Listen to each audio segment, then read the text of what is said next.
کہ جو شکار کے جانور ہوتے ہیں خون نہیں جب نکلتا۔ تک وہ مرے نہیں تب تک ان کو ذبح کر دیا جائے تو ان کا فاسد خون نکل جاتا ہے اور وہ حلال ہو جاتے ہیں، اور اگر شکار کے نتیجے میں مر گئے، ہم نے پہلے ذبح نہیں کیا تو گویا ان کا فاسد خون نہیں نکلا، وہ حرام ہے۔ چاہے ہم شکار کریں یا ہم سکھائے ہوئے جانور سے شکار کریں، جس کا اشارہ آگے دیا گیا ہے۔ خون باہر نکلنا ضروری ہے۔ خون باہر نکلنا، جو جراثیم والے خون ہیں وہ ضروری ہے۔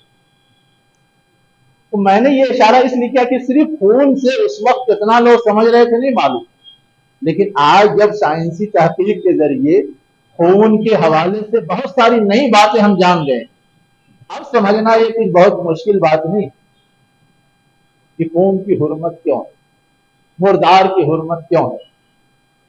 تیسری چیز کیا کہی گئی؟ وَلَحْمَ الْخِنْزِيرِ، کیا ہے؟ لحم الخنزیر، خنزیر کا گوشت۔ اب یہاں لحم الخنزیر آیا ہے تو لوگ کہتے ہیں کہ خنزیر کا صرف گوشت حرام ہے، باقی چربی وربی تو حلال ہے۔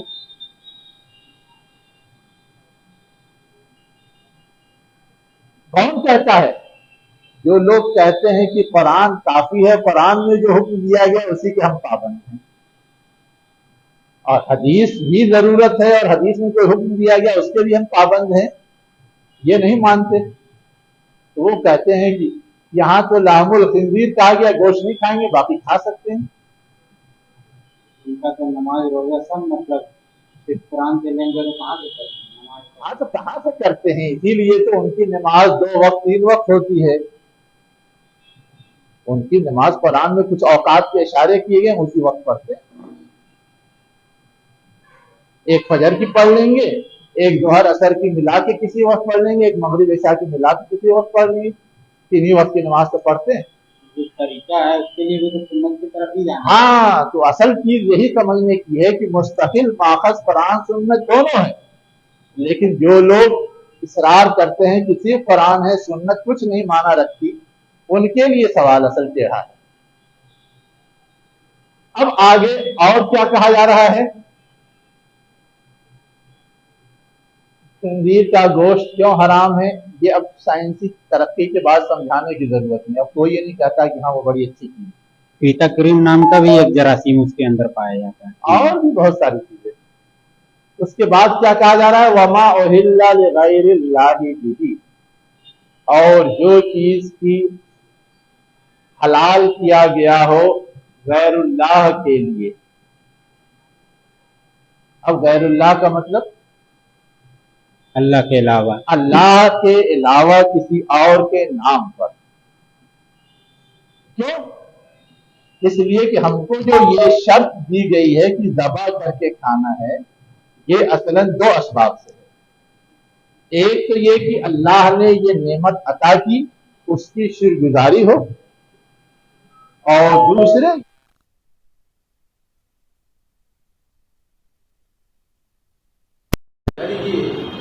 اس کے اندر کیا ہو جاتا ہے؟ پاکی پیدا ہوتی ہے۔ کیا ہوتی ہے؟ پاکی پیدا ہوتی ہے۔ یہ چیز بھی پہلے لوگوں کو سمجھ میں نہیں آتی، لیکن اب تو سائنس نے سمجھا دیا ہے کہ چھٹکے کا گوشت، گردن مڑوڑ کے بنایا ہوا یا تیار کیا ہوا گوشت، اس کے اندر پاکی کم آتی ہے، جراثیم اندر ہی اندر موجود رہتے ہیں، وہ گوشت جلدی خراب ہوتا ہے اور سڑتا ہے، پورا خون نکل نہیں پاتا، نہیں نکل پاتا۔ تو صرف اللہ کی احسان شناسی ہی نہیں، بلکہ اس کے ساتھ ساتھ اس کا ایک دوسرا نقصان بھی ہے، جس کی وجہ سے ذبح کرنے کا حکم دیا گیا ہے۔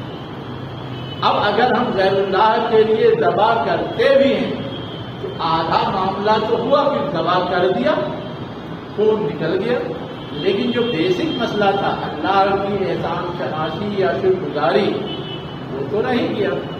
گویا آپ اللہ کے ناقدرے ہیں، اور جنہوں نے آپ کو نہیں دیا ہے اس کا مقام بڑھا رہے، گویا اس کو اللہ جیسا بنا رہے ہیں، اس کے ساتھ شریک ٹھہرا رہے ہیں، اس لیے یہ چیز درست نہیں ہے۔ کے بعد کیا کہا گیا؟ پھل کھانے کا تو، اور وہ جانور جس کا گردن دبا کرتی ہے.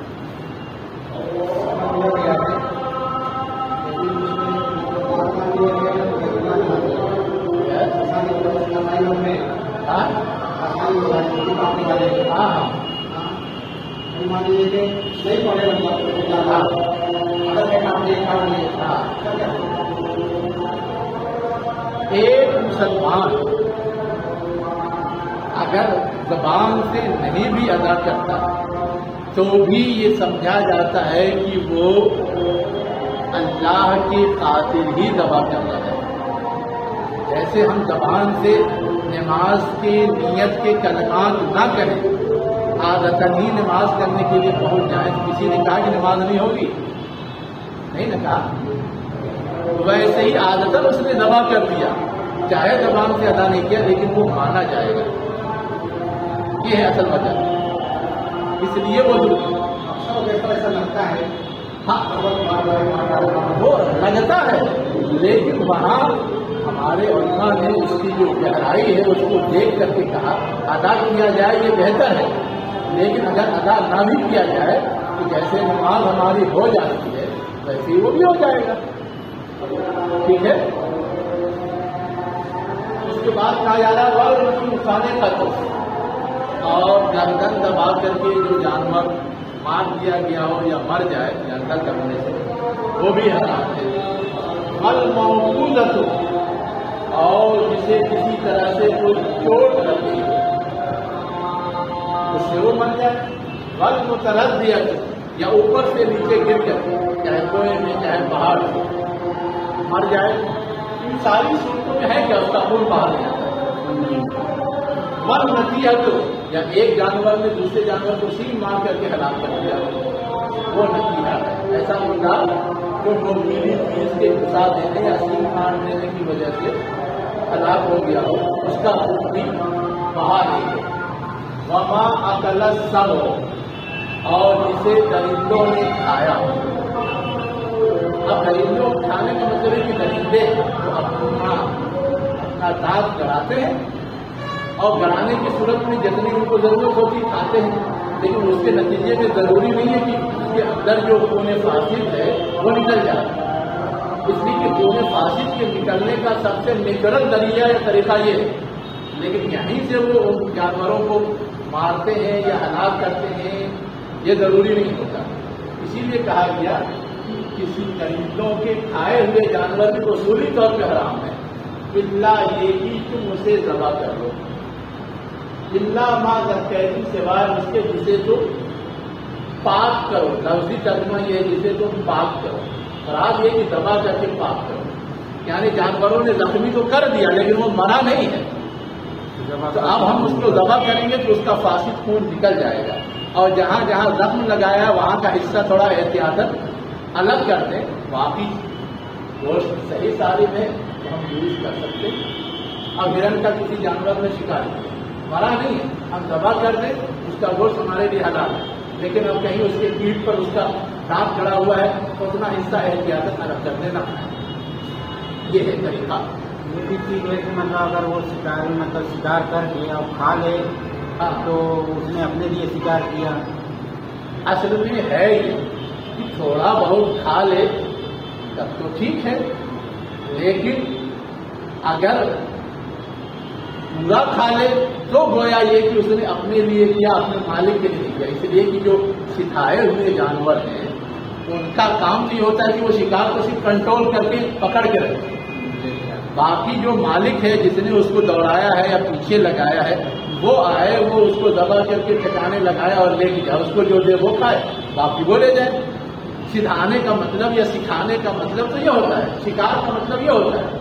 لیکن اگر کبھی اس کے خلاف ہو اس کا مطلب یہ ہے کہ اس نے الٹا سیدھا کچھ بھی حرکت کی ہے، اس سے نقصان ہو سکتا ہے، اس لیے بچنا چاہیے. وما ذبح علی النصب، اور جو ذبح کیا گیا ہو کہاں؟ استھان پہ. اب یہاں پر آپ غور کیجیے، استھان سے ہماری کوئی دشمنی ہے، اصل دشمنی اس سوچ سے ہے کہ وہ غیر اللہ کے لیے ذبح کر رہا ہے. اصل دشمنی ہماری شرک سے ہے، جس کی وجہ سے وہ یہ جانور ذبح کر رہا ہے۔ تو بیسک چیز یہ دیکھی جائے گی۔ اب لوگ بازاروں پہ جا کے ذبح کرتے ہیں، وہاں پتھر تو نہیں ہوتا ہے، اس پتھر کو پوچھ تو نہیں رہے ہوتے، لیکن نظر مان کر کے جا کے ذبح کرتے ہیں، لیکن تھنکنگ غلط ہے، اس لیے وہ بھی حرام ہے۔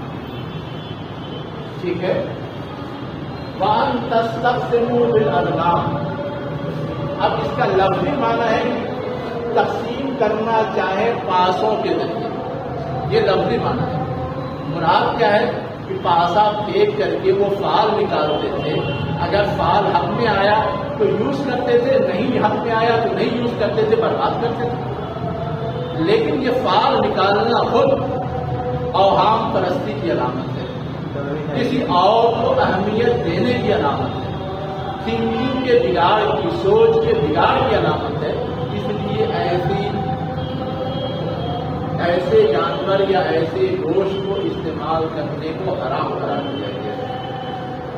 سارقٌ فسق، یہ ساری چیزیں کیا ہیں؟ فسق ہیں، بدامنی ہے، بگاڑ ہے، فساد ہے۔ اب آگے کہا جا رہا ہے اليوم یئس الذین کفروا من دینکم، آج وہ لوگ جنہوں نے کفر کیا تمہارے دین سے مایوس ہو چکے ہیں۔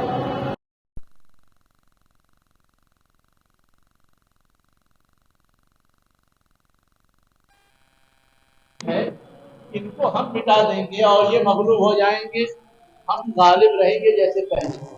اب یہ سمجھ رہے ہیں کہ ہم مغلوب ہیں۔ ایسی صورت میں ضرورت کس بات کی ہے کہ اب ان کے ڈر اور خوف سے باہر نکلیں۔ فلا تخشوہم، ان سے اب ڈرو نہیں، وہ تمہارا کچھ بگاڑنے والے نہیں۔ واخشونی، اور مجھ سے ڈرو، اس لیے کہ اس حال تک میں نے پہنچایا ہے، میرا شکر گزار ہونا چاہیے، میرا حق ہے کہ میری بندگی کرو۔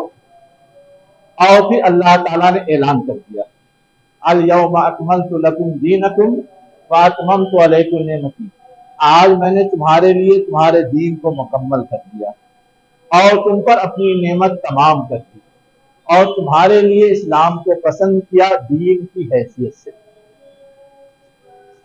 یہ آیت تو اتنی واضح ہے، اس میں بہت کچھ بتانے کی ضرورت نہیں ہے، سوائے ایک چیز کے کہ ہم اکملتو کا ترجمہ بھی مکمل کرنا، اتممتو کا ترجمہ بھی تمام کرنا، مکمل کرنا، دونوں ایک جیسی چیز لگتی ہے۔ دونوں میں فرق کیا ہے؟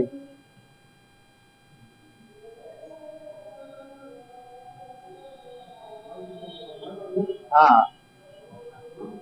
ہاں، تو کوئی چیز مکمل ہوگی تو وہ بھی ختم ہی ہو جائے گی، اس کے بعد کون کوئی اضافہ اس میں ہوگا، بات تو ایک ہی ہوئی۔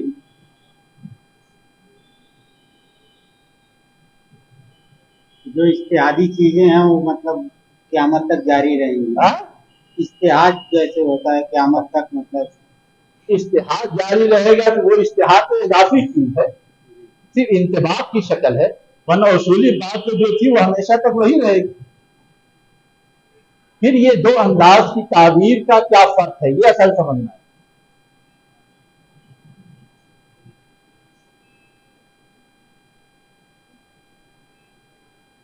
جی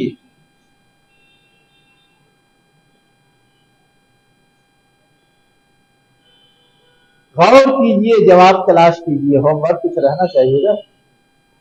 میں صرف ایک اشارہ کر دیتا ہوں، آپ جو روز مرہ کی زندگی گزارتے ہیں، آپ کے بڑے خواب ہوتے ہیں، بڑی تمنائیں اور بڑی خواہشیں ہوتی ہیں۔ اگر ہر خواب، ہر خواہش، ہر تمنا پوری کر دی گئی تو گویا آپ کی چاہت مکمل ہو گئی نا؟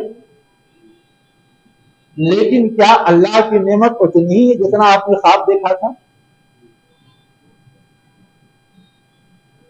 اللہ کی نعمت اس کے علاوہ اور بہت کچھ ہو سکتی ہے جو آپ کے تصور میں بھی نہیں ہو، لامحدود۔ یہاں کہنا یہی ہے کہ انسان کو زندگی گزارنے کے لیے جو طریقہ چاہیے وہ ایک لمٹ کے اندر ہے، یہ طریقہ، اس کو اللہ تعالیٰ نے مکمل کر دیا، لیکن اللہ تعالیٰ نے وہ طریقہ بتا کر کے دروازہ بند کر دیا، ایسا نہیں ہے۔ اس کے علاوہ بھی جس کا اس طریقے سے کوئی تعلق نہیں ہے، اس طریقے سے اضافی چیز ہو سکتی ہے، وہ بھی پوری کی پوری دے دی، وہ بھی کیا کی؟ پوری کی پوری دے دی۔ وہ ہے اتممت علیکم نعمتی، میں نے تم پر اپنی نعمت تمام کر دی۔ اب نعمت سے مراد بعض لوگ تو یہی لیتے ہیں دین ہی، لیکن بعض لوگ کہتے ہیں کہ دین تو ایک چیز ہے جو اللہ نے دی ہے، کل چیز تو نہیں ہے دین، اللہ نے تو اس کے علاوہ اور بہت ساری چیزیں دی ہیں، سب نعمت میں آتی ہیں، اور ہم اور آپ اس دنیا میں صرف اللہ کا دین ہی تو نہیں چاہتے، ہم کھاتے ہیں، پیتے ہیں اچھے سے اچھا، پہنتے ہیں، اوڑھتے ہیں اچھے سے اچھا، وہ اللہ کے دیے ہوئے طریقے کے مطابق کریں، یہ طریقہ تو دین ہے، لیکن اچھے سے اچھا کھائیں وہ بھی دین نہیں ہے، وہ تو ایک اللہ کا انعام ہے، اللہ کی ایک نوازش ہے۔ تو یہاں نعمت کی تعبیر جو آئی ہے، ہماری جو دینی ضرورت ہو سکتی ہے، اس کے علاوہ بھی اللہ کو جتنی چیزیں دینی تھی ہمارے تصور سے بڑھ کر کے وہ سب دی۔ فار ایگزامپل، ہم روز دن بدن ترقی کر رہے ہیں اور نئی نئی چیزیں ہماری سہولت کے لیے، ہمارے آرام کے لیے، ہمارے کیا کہتے ہیں لذت کی تسکین کے لیے پیدا ہو رہی ہیں، ایجاد ہو رہی ہیں، سامنے آ رہی ہیں۔ اس کا دین سے تو کوئی تعلق نہیں، لیکن اللہ کی نعمت سے تو تعلق ہے۔ تو اگر ہم اس انداز سے سوچیں تو گویا اللہ کا کرم بہت وسیع نظر آئے گا۔ میں نے ایک اشارہ دیا ہے، ابھی اور آپ کو دیے گا، ٹھیک ہے؟ اب آگے کیا کہا جا رہا ہے؟ فَمَنِ اسْتُرَّ فِي مَخْمَصَةٍ غَيْرَ مُتَجَانِفٍ لِإِثْمٍ فَإِنَّ اللَّهَ غَفُورٌ رَحِيمٌ۔ یہ سب ہدایات دے دی گئیں، سب کچھ نواز دیا گیا، لیکن اس کے باوجود یہ یاد رکھنے کی ضرورت ہے کہ دنیا دار الامتحان ہے، کبھی کوئی پریشانی ہو سکتی، اس پریشانی کے لیے بھی یہ رعایت موجود ہے کہ اگر اضطراری حالت آ جائے تو یہ حرام کی ہوئی چیزیں زندہ رہنے کی حد تک یوز کی جا سکتی ہیں۔ اسی کہا جا رہا ہے جو شخص مجبور ہو جائے فی مخمصۃ، انتہائی بھوک کی حالت میں، غیر متجانف لإثم، نہ وہ جھکا ہوا ہو گناہ کی طرف، یعنی گناہ کی خاطر کوئی قدم نہ اٹھا رہا ہو، بلکہ مجبوری میں اپنے وجود کے تحفظ کے لیے کوئی قدم اٹھا رہے ہو، تو یہ چیز اللہ تعالیٰ بخش دے گا اور رحم فرمائے گا، اتنی تمہارے لیے اس نے رعایت رکھی ہے۔ اب اس کے بعد نئی شریعت نہیں آنے والی، اسی شریعت میں جتنی بھی رعایت ہو سکتی تھی وہ کر دی گئی۔ یہ سب رعایتیں پہلے نہیں تھی، یہ سب اس شریعت کی خصوصیات ہیں۔ اب اس کے بعد ایک عملی سوال آ گیا تھا صحابہ کرام کی طرف سے حضور کے سامنے، کہہ تو دیا گیا کہ بہیمۃ الانعام حلال ہے، لیکن یہ ایسا مبہم جملہ ہے کہ ہم اس میں یہ طے نہیں کر سکتے آسانی سے کہ بہیمۃ الانعام سب کے سب حلال، اصولی بات تو یہی ہے۔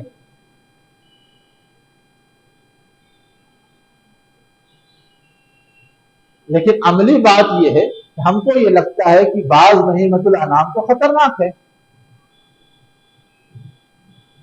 اب وہ سوال کرتے تھے کہ جن بہیمۃ الانعام کے حوالے سے ہمیں لگتا ہے کہ یہ خطرناک ہے، مثلا کتا ہے، اس کا لعاب اتنا زہریلا ہے، چار ٹانگ والا تو مویشی وہ بھی ہے، کھائیں اس کو، مگر وہ گوشت خور ہے، ہاں گوشت خور ہے وہ، ٹھیک ہے گوشت خور ہے، لیکن صرف گوشت خور نہیں، تو غلہ بھی کھاتا ہے، اناج بھی کھاتا ہے، گوشت مل جاتا ہے تو کھاتا ہو، نہیں کھاتا، درندوں کی طرح ایسا نہیں کہ گوشت ملے گا تو کھائے گا ورنہ نہیں کھائے گا. تو اب اس میں کیا کریں گے؟ اس طرح کے سوالات جو اٹھ رہے تھے اس کو اصولی انداز یہاں پیش کیا گیا ہے کہ وہ تم سے پوچھتے ہیں ماذا احل لہم، کیا چیز ان کے لیے حلال کی گئی. بہت واضح نہیں ہے معاملہ. تو جواب دیا گیا قل کہہ دو احل لکم الطیبات، تمہارے لیے جتنی پاکیزہ چیزیں ہیں سب حلال ہیں. تم صرف یہ چیک کر لو کہ اس کا تمہیں فائدہ پہنچتا ہے. پاکیزہ کا مطلب ہمارے لیے نفع بخش، ہمارے لیے سود مند. یہ چیک کرو. اگر چیک کر کے یہ لگتا ہے کہ یہ نفع بخش ہے کھاؤ اطمینان سے، کوئی مسئلہ نہیں. اور یہ لگتا ہے کہ اطمینان بخش نہیں ہے، نفع بخش نہیں ہے، تو چھوڑ دو، وہ حلال نہیں. مزید کیا کہا گیا؟ وما علمتم من الجوارح مکلبین. کبھی کبھی یہ بھی شبہ ہو سکتا ہے کہ کچھ حلال جانور ہے لیکن ہمارے لیے یہ شرط ہے کہ ذبح کر کے کھائیں. لیکن اب بہت سارے جانور تو شکار کیے جاتے ہیں، ذبح کرنے کا موقع نہیں ملا تو کیا کریں گے؟ کہا گیا کہ اگر تمہارے سدھائے ہوئے جانور ہیں وہ شکار کرتے ہیں، تم نے بسم اللہ پڑھ کے ان کو چھوڑ دیا، گرچہ انہوں نے ان کو مار ڈالا پھر بھی وہ تمہارے لیے حلال ہے. یا اگر زندہ پکڑ کے رکھا ہے تو تم اسے ذبح کر کے اس کے بعد کھا لو، حلال ہے. تو اس طرح کے جو اشکالات پیدا ہو رہے تھے اس کا جواب اس آیت میں دیا گیا. کیا کہا کہ وما علمتم من الجوارح، اور وہ شکار بھی حلال ہے جو تم نے اپنے زخمی کرنے والوں میں سے جس کو سکھایا ہے. یعنی شکار کرنے کے لیے شکار پہ حملہ کر کے زخمی کرتے ہیں، چاہے وہ کتے ہو، چاہے وہ باغ ہو، چاہے شکرا ہو، چاہے دوسرے جانور ہو جس سے شکار کیا جاتا ہے. تعلمونہن مما علمکم اللہ، تم انہیں سکھاتے ہو کیسے حملہ کرنا ہے، کیسے پکڑ کے روکنا ہے، وغیرہ وغیرہ. اللہ نے تم کو یہ چیز سکھائی ہے، تو اللہ نے جب تمہیں سکھائی ہے تو ان کا شکار وہ تمہارے لیے حلال ہے. فَكُلُوا مِمَّا أَمْسَكْنَا عَلَيْكُمْ، بس تم کھا سکتے ہو جسے وہ تمہارے لیے روک لیں، اور جس کو نہ روکے خود ہی کھا جائیں تو تم کیا کھاؤ. فَاذْكُرُوا اسْمَ اللَّهِ عَلَيْهِ، بس تم اس پر اللہ کا نام لے لو. اب اللہ کا نام لینے کی دونوں شکل ہو سکتی.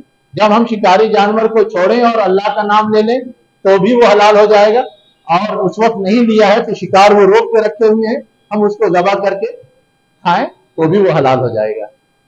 واتقوا اللہ ان اللہ سریع الحساب، اللہ سے ڈرو بے شک اللہ جلد حساب کرنے والا ہے.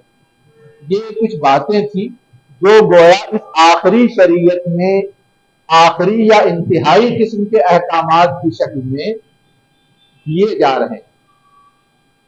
اور ان احکامات کا مطلب یہ ہے کہ اب اس سے پہلے کے جتنے احکامات تھے وہ سب اب گویا اللہ کا فائنل قانون یہ ہے جو دیا جا رہا ہے، یہی تمہیں بھی فالو کرنا ہے اور یہی اب پچھلی قوموں کو بھی، پچھلی امتوں کو بھی فالو کرنا ہے اگر واقعتاً وہ اللہ کو ماننے کا دعویٰ کرتے ہیں. دعویٰ تو کرتے تھے اہل کتاب.